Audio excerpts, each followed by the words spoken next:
নাগৰিকত্ব সংশোধনী আইন 2019 চমুকৈ এই কাৰ বিৰুদ্ধে 19 মাৰ্চৰ পৰা সুপ্ৰিম কোৰ্টত 3জনীয়া বিচাৰপীঠত বিচাৰ আৰম্ভ হ'ব। মুখ্য ন্যায়াধীশ ধনঞ্জয় যশৱন্ত চন্দ্ৰচূড়ৰ নেতৃত্বত ন্যায়াধীশ জে.বি. পাৰ্দিৱালা আৰু ন্যায়াধীশ মনোজ মিশ্ৰ থাকিব। ইতিমধ্যে 15 মাৰ্চতেই মুখ্য ন্যায়াধীশে ঘোষণা কৰিছিল মহাসংঘ প্ৰমুখে সৰ্বভাৰতৰ 237টা গোচৰ বিৰোধিতা কৰা পৰ্যায়ক্ৰমে শুনানি গ্ৰহণ কৰিব বুলি। 19 মাৰ্চৰ পৰা আৰম্ভ হ'বলগীয়া এই শুনানিত নিশ্চিতভাৱে এই 3জনীয়া বিচাৰপীঠে অসাংবিধানিক তথা পক্ষপাতমূলক আৰু এই সংবিধানৰ প্ৰস্তাৱনাৰ বিৰোধী বুলিয়েই ৰায় দিব বুলি আমি আশাবাদী।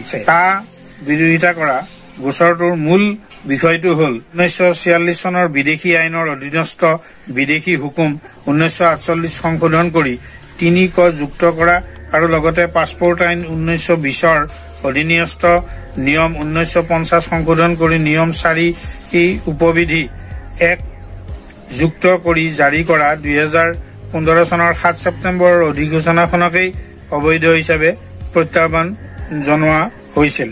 এই অধিসূচনাৰ জৰিয়তে পাছপোৰ্ট বা আন কোনো ভ্ৰমণ সংক্ৰান্তীয় নথিপত্ৰ নোহোৱাকৈ পাকিস্তান, বাংলাদেশ, আফগানিস্তানৰ পৰা ভাৰতলৈ অহা হিন্দু বিদেশী লোকক আৰু লগতে পাছপোৰ্ট বা আন ভ্ৰমণ সংক্ৰান্তীয় নথিপত্ৰৰ ম্যাদ উকলি যোৱাৰ পিছতো যিসকল বিদেশী লোক পাকিস্তানী, বাংলাদেশী বা আফগানিস্তানী ভাৰতত আছে তেওঁলোককো ভাৰতীয় নাগৰিকত্ব দিবৰ কাৰণেই এই আইনখন অনা হৈছে। 2019ত এই আইনখন আনিলে, কিন্তু আজিলৈকে কাৰ্যকৰী হোৱা নাছিল।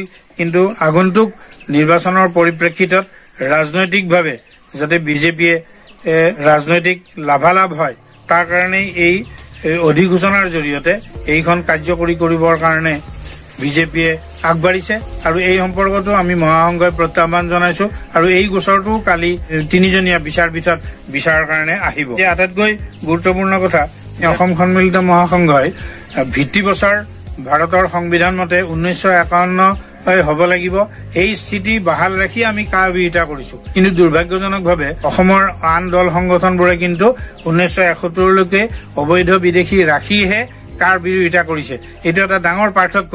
এইটো অসমৰ ৰাইজে ভালদৰে বুজি লোৱা উচিত যে যদি বিৰোধিতা আমি কৰিছোৱেই তেতিয়াহ'লে আমি ভিত্তিবছৰো সাংবিধানিকভাৱে 1951 বিচৰা উচিত আৰু তেতিয়াহে অসম ভূখণ্ডৰ 1000 বছৰীয়া খিলঞ্জীয়া ৰক্ষা হোৱাৰ এটা সুযোগ হয়তো আহিব। গুৰুত্বপূৰ্ণ কথা, অসমৰ 28টা খিলঞ্জীয়া জনগোষ্ঠীয় সংগঠনক লৈ গোচৰটো আমি তৰিছো। এইটো 1514/2019 এই গোচৰটোৱে কাইলৈকে শুনানিত আহিছে। এই গোচৰত আমাৰ সৈতে এফিডেভিট দি যুক্ত হৈ থকা সংগঠনসমূহ হ'ল সোণোৱাল কছাৰী জাতীয় পৰিষদৰ সভাপতি শান্তনু দাস বৰহাজোৱাল, তিৱা জাতীয় ঐক্য মঞ্চৰ সভাপতি ভূপেন খলাৰ, সদৌ তিৱা সুৰক্ষা সমিতিৰ সম্পাদক সৃজয় দেউৰী, তিৱা যুৱ ছাত্ৰ পৰিষদৰ সাধাৰণ সম্পাদক সদৌ ৰত্নেশ্বৰ দেউৰী, সদৌ তিৱা ছাত্ৰ সন্থাৰ সভাপতি ধৰ্ম সিং বৰদলৈ, অসম মেইটেই আপোন বা লোপৰ সাধাৰণ সম্পাদক জয়বাবু সিংহ, হিলছ ট্ৰাইবেল লীগৰ সভাপতি ছয় সিং ৰংপি, কুকি নেশ্যনেল এছেম্বলিৰ সভাপতি টংথাং তৌথাং, কাৰ্বি ষ্টুডেণ্ট এছচিয়েশ্যনৰ সভাপতি বিজয় বে, কুকি ষ্টুডেণ্ট অৰ্গেনাইজেশ্যনৰ সভাপতি লেনগিন সিংচন, কাৰ্বি ষ্টুডেণ্ট এণ্ড ইউথ কাউন্সিলৰ সাধাৰণ সম্পাদক বিপুল টিছো, মানটাই ভেকি সমন্বয়ৰক্ষী সমিতিৰ সভাপতি দুৰ্গাধৰ শ্যাম, নক্তে নগা কাউন্সিলৰ সভাপতি শচীন্দ্ৰ নক্তে,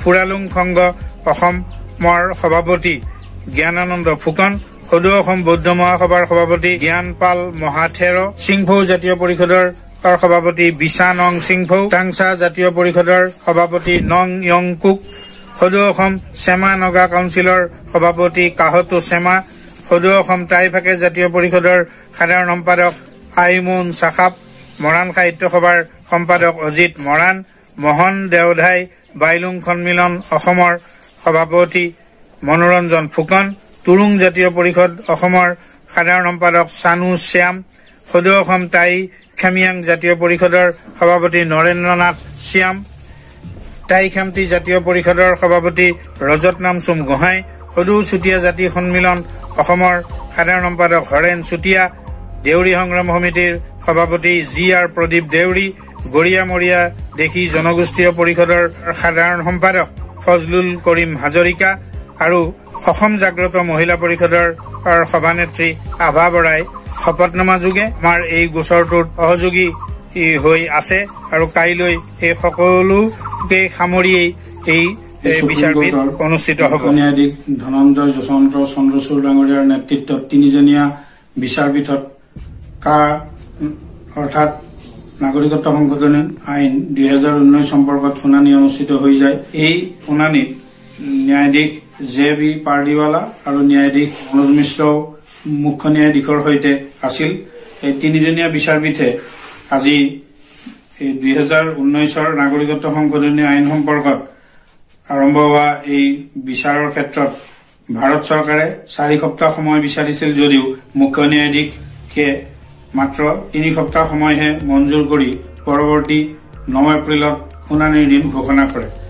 আবেদনকাৰীসকলে কাৰ্যকৰী কৰা জাননী স্থগিত ৰাখিবলৈ কোৰ্টক নিৰ্দেশ দিবলৈ আবেদন জনাইছিল যদিও কোৰ্টে এই ক্ষেত্ৰত কোনো নিৰ্দেশ নিদিয়ে। অৱশ্যে চন্দ্ৰচূড় ডাঙৰীয়াই কয় যে নিয়মাৱলীত নাগৰিকত্ব দিয়াৰ স্পষ্ট আন্তঃগাঁথনি নাই বুলি তেওঁ উল্লেখ কৰে। আবেদনকাৰীসকলক তেওঁলোকৰ 5 পৃষ্ঠাৰ প্ৰতিবেদন 2 এপ্ৰিলৰ ভিতৰত জমা দিবলৈ আজি কোৰ্টে নিৰ্দেশ দিয়ে আৰু লগতে 8 এপ্ৰিলৰ ভিতৰত ভাৰত চৰকাৰক আবেদন পত্ৰসমূহৰ ক্ষেত্ৰত ভাৰত চৰকাৰৰ স্থিতি কি সেই সম্পৰ্কত যথাযথ প্ৰতিবেদন 8 এপ্ৰিলৰ ভিতৰত জমা দিবৰ কাৰণে আজি নিৰ্দেশ জাৰি কৰে। এই 9 এপ্ৰিলৰ শুনানিৰ আগতে যাতে নাগৰিকত্ব আইনৰ অধীনত যাতে কাকো নাগৰিকত্ব দিব নোৱাৰে চৰকাৰে, এই ক্ষেত্ৰত এটা স্থগিতাদেশ বিচাৰিছিল আবেদনকাৰীসকলে, কিন্তু কোৰ্টে এই ক্ষেত্ৰত স্থগিতাদেশ নিৰ্দেশ দিবৰ কাৰণে সন্মতি নহয় যদিও স্পষ্টভাৱে চন্দ্ৰচূড় ডাঙৰীয়াই কয় যে নিৰ্দেশাৱলীত নাগৰিকত্ব দিয়াৰ ক্ষেত্ৰত কোনো আন্তঃগাঁথনি নাই।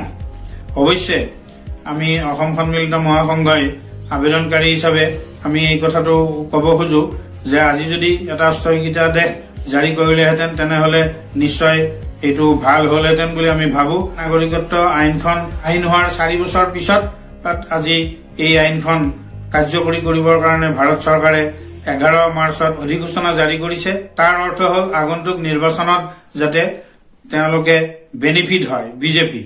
গতিকে সেইকাৰণে নিশ্চিতভাৱে স্থগিতাদেশ থাকিলে ভাল আছিল, কিন্তু স্থগিতাদেশ নাথাকিলেও যদিহে এই আইনৰ অধীনত বিদেশীক নাগৰিকত্ব দিয়ে তেতিয়াহ'লে সেই নাগৰিকত্ব বাতিল কৰিব পাৰিব নে নাই ভৱিষ্যতে সেই সম্পৰ্কতো কোনো স্পষ্ট নীতি নিৰ্দেশনা নাই। সেইকাৰণেই নিৰ্দেশ দিয়াটো জৰুৰী আছিল বুলি মহাসংঘই উপলব্ধি কৰে। তথাপিও আমি আশা ৰাখিছো যে 9 এপ্ৰিলত যিহেতু বিস্তৃতভাৱে শুনানি অনুষ্ঠিত হ'ব আৰু সেই শুনানিত এই নাগৰিকত্ব সংশোধনী আইনখন অসাংবিধানিক, পক্ষপাতমূলক, সংবিধানৰ প্ৰস্তাৱনাৰ বিৰোধী এটা ৰাজনৈতিক চক্ৰান্ত বুলি বাতিল কৰিব বুলি আমি আশাবাদী।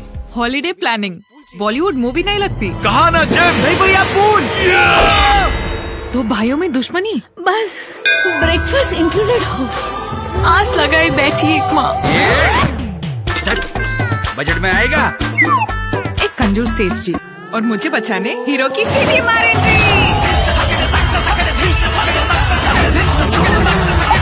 16 crore app downloads, 29 lakh hotels और होम स्टेज, कमाल के प्राइसेस। ये पिक्चर तो हिट है, अगर ट्राई करो।